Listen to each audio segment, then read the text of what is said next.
আসসালামু আলাইকুম রহমতুল্লাহ। নতুন বছর আপনারা দেখতেই পাচ্ছেন, 2026 শিক্ষাবর্ষ আমাদের একদম কাছাকাছি চলে আসছে।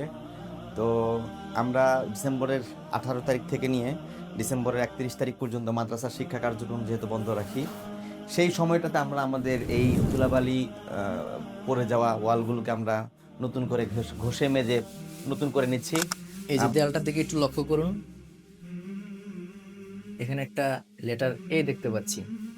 এবার পুরো দেয়ালটা একটু দেখুন, একেবারে আঁকিবুকিতে ভরা, অগোছালো, ময়লা, কিন্তু এটার ভিতরে কিন্তু একটা ভালোবাসা জড়িত আছে।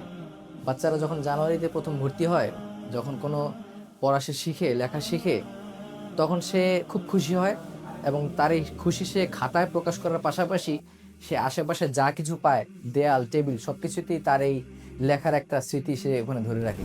তার স্মৃতি ধরে রাখতে গিয়ে এই দেয়ালগুলোর এই বিধ্বস্ত অবস্থা। কিন্তু বাচ্চারা নতুন দেয়াল, নতুন আঙিনা দেখতে পছন্দ করে।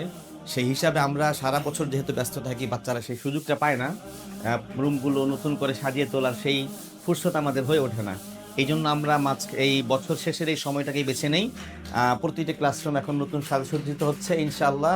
নতুন বইয়ের পাশাপাশি নতুন ভবন, এটা সব বাচ্চাদেরই মনে আনন্দ দেয়। আসলে আমার অভিজ্ঞতা থেকে দেখেছি যে আমাদের স্টুডেন্টরা বাসা থেকে মাদ্রাসায় থাকতে বেশি পছন্দ করে। মাদ্রাসায় বন্ধু থাকে, মাদ্রাসায় গোছানো থাকে, মাদ্রাসার পরিবেশ সুন্দর থাকে, মাদ্রাসায় খেলাধুলা আছে, এন্টারটেইনমেন্ট আছে, লেখাপড়া আছে, শিক্ষকদের ভালোবাসা আছে, সবকিছুই মাদ্রাসা। আসলে মাদ্রাসায় হলো একটা শিক্ষার্থীর বেড়ে ওঠার, মানসিক বিকাশ হওয়ার সবচেয়ে বড় একটা জায়গা।